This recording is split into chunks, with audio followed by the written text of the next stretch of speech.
Hello and welcome to our studios here in Walsingham. I'm Pascal Mary Rakovich, and today we have the joy of welcoming Marlene, who's come all the way from America to join us, has been travelling and exerting herself a bit too much, so has slightly lost her voice, but her message, she needs to put it across. So we're here to listen, Marlene, and to listen to your extraordinary story. Oh, well, thank you for having me, and I apologize for my voice. You're very welcome. Please tell us a bit about yourself, Marlene. Well, I'm a housewife from upstate New York, so that's not the city, and I didn't know Lourdes. I'd heard of it.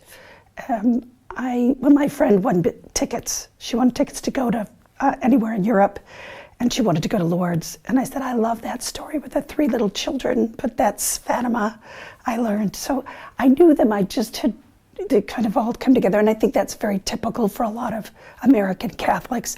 You have all these beautiful shrines here, like in Walsingham, and Fatima, and Lourdes, and other Marian shrines throughout Europe, but we don't have that in the United States. Right, so across the Atlantic Ocean, there's all these apparitions that have taken place, and they all merge. Yes.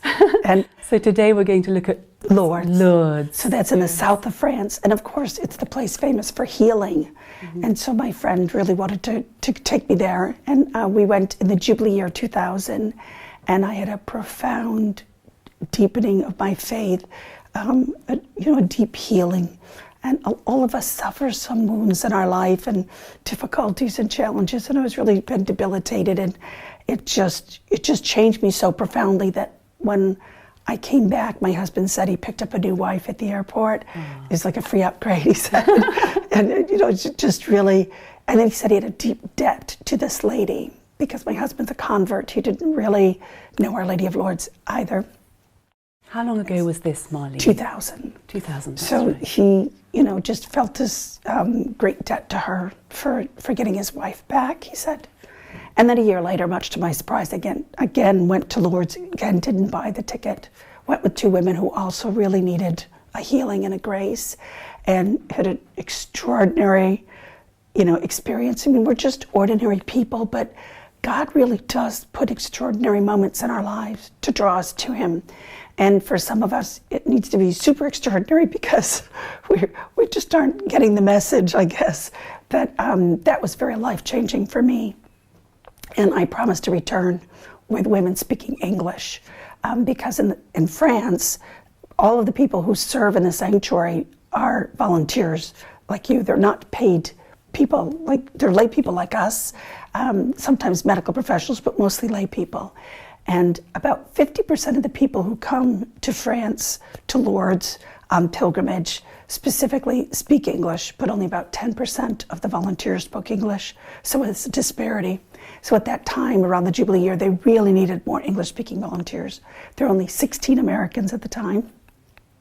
Now there's thousands, thanks be to God, because we came back to America and invited people to come and volunteer. So can you explain, thousands of volunteers who help in Lourdes from America? Yes, so there are 8,000 volunteers from all over the world, and they come and they give of themselves every 1 or 2 weeks every year when they're able to, not always every single year, but when they can, and throughout their lifetime. And it's an association of the church. It's through the church the graces flow.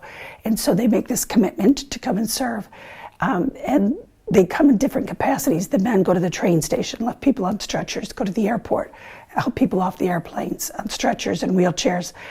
They're also there helping the sanctuary with we have processions twice a day, the Eucharistic procession, the candlelight procession. So they need all this help. And inside the hospital bed facilities, there are mostly women there that are keeping the place sanitized and cleaned long before there was a COVID, and making the place welcome for people who are coming in. But on the other side of that, the same in the baths for men and women, there are hospitalities. There are over 240 of them in Europe, and we thank God for the hospitalities from England and Ireland and Scotland and Wales that were teaching us speaking English. How do you bring very sick people from your home diocese and bring them over to another country? And so there's the people who welcome, that's the Hospitality Notre Dame de Lourdes, and people come and serve 1 or 2 weeks a year. Then there's the people that from their home diocese or from their country. So it might be a national English pilgrimage, for example, or Irish, or it could be the Carmelites, or in Unitalsi's, the Italians. Who come on pilgrimage? And they bring the sick to Lourdes. Okay. So they bring the youth from their diocese. They bring the volunteers. So it really welcomes everybody in that area to be able to come to help sick people. It might be that they never go, they're not sick, but then they're either drawn to go help someone who is, or they become sick or someone they love does, and they come to Lourdes. Now, the Lourdes today is very different to the Lourdes 150 years ago. 165. So it would have been, and thank you for asking that, because I love Lourdes and I forget that I didn't know much about it either. So to explain it better, what I learned is that in the 19th century, if you were ill and dying, or maybe you were paralyzed or in a wheelchair, you pretty much stayed home. But when the miracles began to happen in Lourdes, extraordinary, just like out of the gospel, people started coming, and the train tracks were laid at the same time. And so the trains would pull in with these people who'd been put onto the train, and then the good people of Lourdes would hear the train whistle. They would stop in the fields, stop at the mill, wherever they were working, and they would go to the trains and help the people off. The bishop said, it's through the church the grace flows. In this goodwill that you have, if you become an association of the church, it will grow beyond you. But if you don't, it could die when you do. So they formed the Hospitality Notre Dame de Lourdes, and it was only the people that were local in the beginning, then the people from France, then the other countries. Then the people who were bringing the sick, the first came from Paris in 1883, I think it was. They came down all the way from Paris, which sounds easy today. Back then it wasn't. It was very arduous. And they brought the sick down to Lourdes, and they became the first hospitality to accompany people to Lourdes. And from that, all the others came. And so there's, like we said, wonderful Irish and English friends that we have here, Scottish, the people from Wales have all taught us how, Arundel and Brighton, just from everywhere, how it is to bring the sick to Lourdes on this journey. And so we are the first Lourdes hospitality outside of Europe.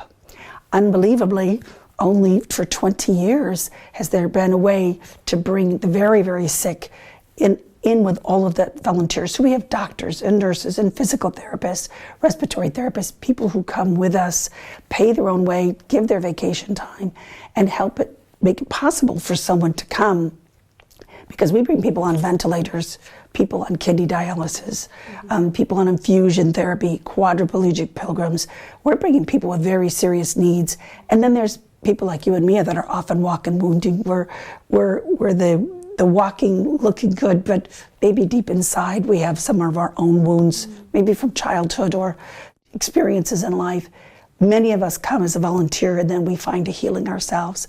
And maybe that's the way that God gets us there. He knows if we come to help, then, I say to our young people, they have their arms open for a stretcher or a wheelchair, and it's a clear shot right to our heart to receive the grace of healing that we need the most. And so through this wonderful grace of 20 years of bringing the sick, we've come over 200, 300 times, over 6,000 people. And for us, that's really extraordinary, and a great, great grace. And also we had to share the message of Lourdes, because it's a place of healing. It's well known, but you really have to know the message of Lourdes. So let's speak about that. What's the message? So if we go back to 1858. Yes. So there's little Bernadette. Right at the beginning. Yes, little Bernadette, she's 14. She sees the Mother of God in the grotto, but she never calls her that. She calls her Akiro. It means that one. And they meet together 18 times. They always pray. Bernadette, after the first time she meets her, always makes the sign of the cross, slowly, with all of her heart, the Blessed Trinity. And Bernadette is a poor peasant girl with health problems herself, who goes to pick up sticks close to a cave, which is a bit of a rubbish dump for the village. So it's really messy. And it's her first time there because she's a nice girl. And people go there to do things they shouldn't do. And, we all know somebody like that in our life, or maybe they're ourselves, where maybe we kind of fell into this place, because the Pyrenees Mountains are beautiful, God's creation, this beautiful grotto, we call it, this cave. It's beautiful, but it kind of fell into disrepair. And we can do that, or others we love. The Mother of God appeared there a holy girl was there, Bernadette, and now it's a holy place. And people go there to pray. So we can do the same for people who maybe are fallen and need that. And why did Our Lady appear? What's the main message that she wanted to communicate to this poor peasant girl? And it's, prayer, and penance. She asked Bernadette to pray for sinners. And in fact, when Bernadette goes on to become a religious, the assignment they give her is to pray for sinners. And all of us need that, and all of us continue that. And of course, Bernadette is incorrupt. She's beautiful in a crystal chase in Nevers, where her religious life is. And little school children come and say, "Can you wake her up?" And we'll ask her a question. She's beautiful, and they look to see her lips moving, praying for them. And Bernadette said that when they would pray the Rosary together, and they always did, Our Lady and Bernadette, she said her lips were still on the Hail Mary prayers, but moving on the others, but she couldn't hear her in the beginning of the apparitions. So they always pray together. She asked her to pray and for penance. Penance is something we can offer. All of us have a way to do this. Each one of us has something in our life that we can offer. My husband says too, maybe sometimes we marry our penance, we give birth to our penance. It's something that we'd like to change and we can't in a person or in a circumstance, in a situation, in ourselves. And it's a suffering for us in a way. And we can embrace that with love and offer that up.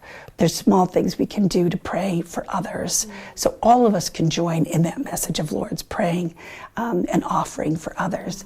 And the processions that take place, Our Lady asks for a chapel to be built there, which is beautiful, has happened. And she asks for people to come in procession. So people ask us, why do you bring sick people so far? Well, Our Lady asked us to. She asked us to come there in procession. And procession and pilgrimage in Bernadette's dialect is the same word. Because Bernadette doesn't speak French, so if we don't, we shouldn't feel really badly. Our Lady went there, she spoke to Bernadette in her dialect, so we can go there too and find our way, make it possible. And, throughout these 18 apparitions, something really profound happens, and that is that in 1854, Holy Mother Church proclaims the dogma. That means as Catholics we must believe that Mary is conceived without sin, which she appears in 1830 in Rue de Bac, also in France and in Paris. And then the dogma comes. No, the dogma is not something new that the Church invented, something that we have always known. Yes. However, as we get more enlightened and start to have discussions and begin to wonder, we look for clarity. The Church is there to give it to us and says, no, we know this and we must believe this. And at the right time, the Church proclaimed Our Lady is Immaculately Conceived. And this was 4 years before the apparitions. And then she comes as if to say, and she says, I am the Immaculate Conception. I am her. So Bernadette asked her what her name was, is that right? Or the priest asked Bernadette The priest said, who is this lady that wants a chapel? Who is this? He's a smart pastor. He wants to know who's talking to this little girl and who gets to ask for a church to be built. And Bernadette, when she asked her 3 times and then once more, because the priest would like to know, she said, Our Lady trembled when she looked up to heaven and said, I'm the Immaculate Conception. So Bernadette runs all the way to where the priest is in the presbytery. And she burst in and says it to him, and he's stunned. And he says, asked her, what are you saying? She said, I'm she, the Immaculate Conception. That's her name. That's what she said. So Bernadette, who's uneducated, very simple little girl from a village, hears these words and has no idea what they mean. In fact, she repeats them over and over and over again, and they say to her, how do you know this? She goes, well, I said it again and again. So you know how we do that sometimes, a phone number? She said, because I didn't want to forget it. So she's repeating it as she's running through the streets, and in the little village, and people are following her, and they can hear her, and some of them know. Bernadette doesn't. She runs and tells the priest, and a few days later, even, she says to somebody, what does that mean? So she really didn't know, and that's how the priest knew, that's how the Church knew, is that she couldn't read it in French or Latin, and he hadn't preached about it, so she must have known that from Our Lady's lips to her ears, and that's how he knew. In fact, after she says that, he sends her out and slams the gate, and they say, why did you do that?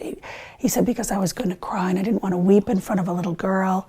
But he just knew in that moment who's the beautiful lady in the grotto.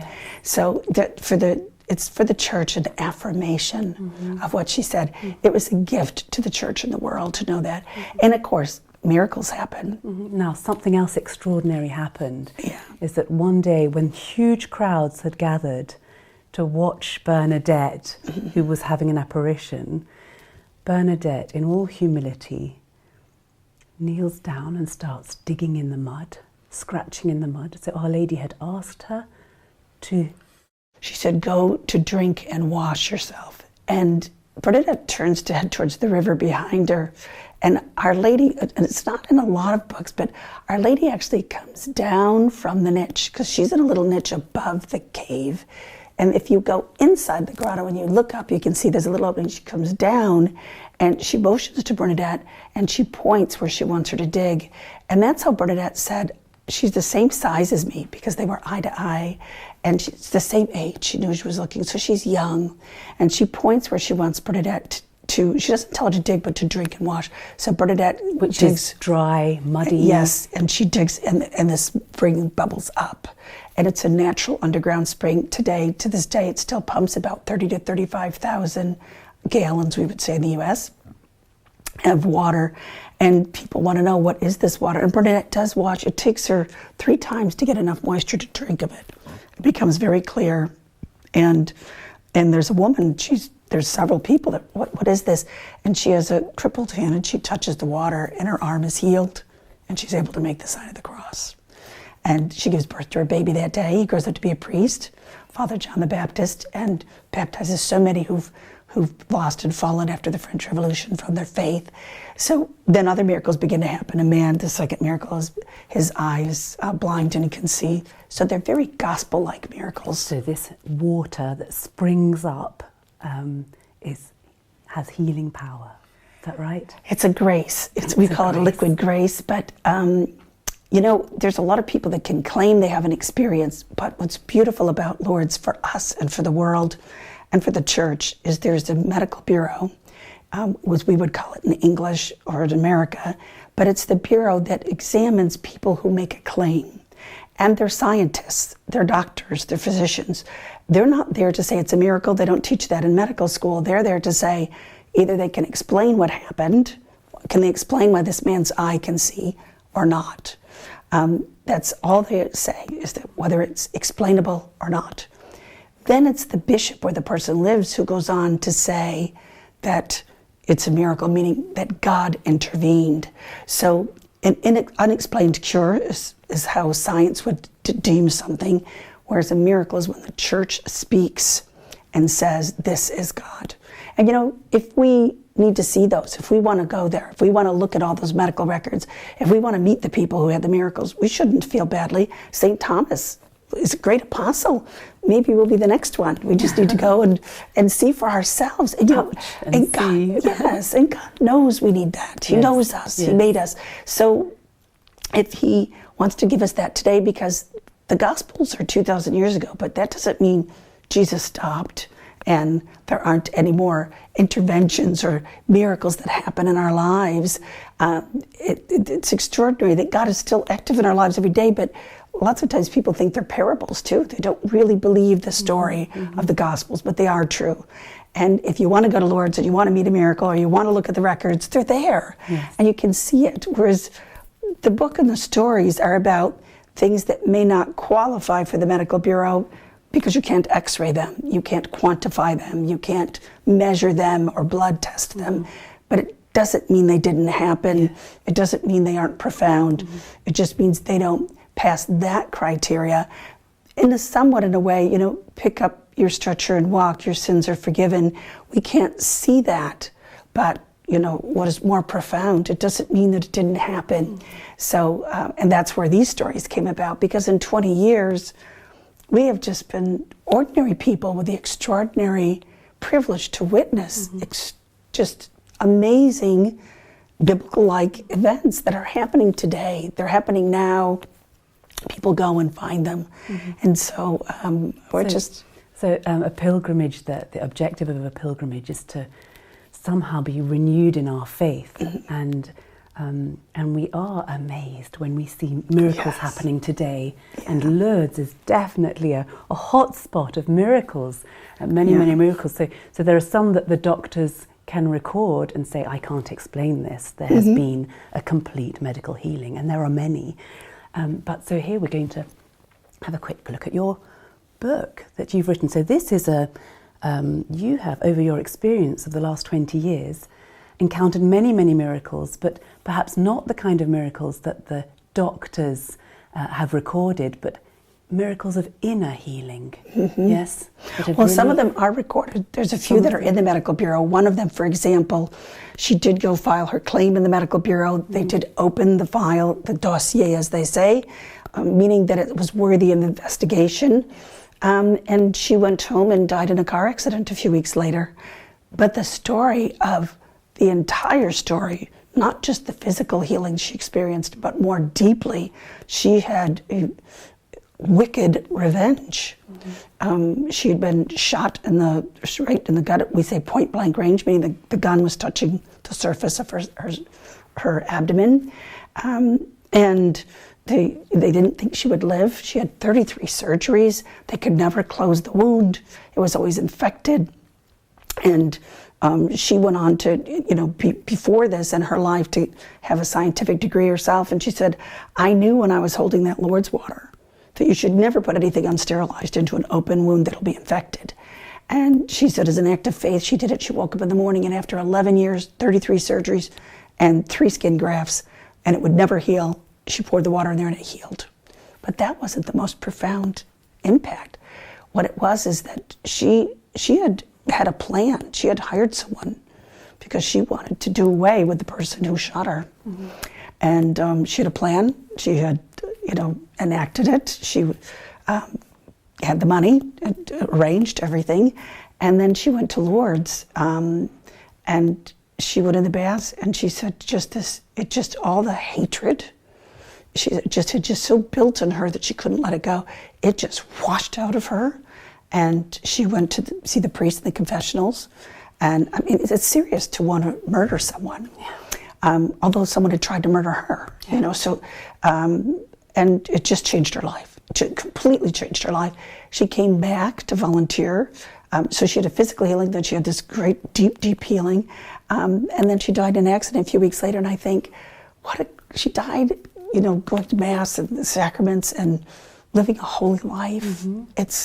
So what was more significant, that her wound healed, or that her soul so was this healed? story is in your book. Yes. So she did go to the Medical Bureau, but it didn't go through the process. It would have continued through the process. Yes. And who knows, it could have been proclaimed. We don't know.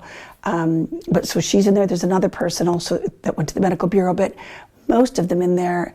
And we're so happy to be here in England talking about the book. And we're going up into Scotland as well. I feel badly we didn't get to Wales, but hopefully someday. But and you're going to Ireland. Yes, we are. But someone from Scotland was here speaking with you about, just for her it was such a life-changing grace. Yes. She said, someone described, she said she always had a hole in her, and a liquid grace filled it. And someone, said recently, a liquid grace filled it at the moment when she went into the water. She went into the water. So these waters that have sprung up from that first moment in 1858, people are still being a source of healing. Yes. And this book, so Everyday Miracles of Lourdes. Yes. So many stories of the inner healing, even though you've got some physical healings in there, but the power of the inner healing. And how profoundly it touches other people as well. So it's not just the healing for them, but for others. And I think a lot of them are very timely. There's someone also in the book who talks about being abused as a child by a neighbor, and how she just suffered with that and never told anyone since 7 years old, just kept it, and all of the guilt as if she had, she hadn't done anything herself. It was done to her. But she volunteers at Lourdes. It makes a change in her life. And as she continues to volunteer, when she turns 18, she goes to volunteer inside the baths. And she said her purity was restored. It was, we think of purity as having a physical, there's a spiritual purity that was restored to her, and her dignity restored to her. And it changed how she viewed men, how she changed other, her interactions with other people. It just really had a huge difference in her life.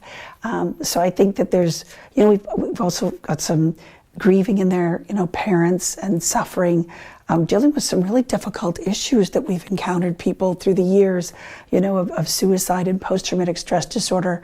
After the war, there's so many veterans who are suffering so deeply, and they find peace, and they find a grace and a purpose that God has called them to.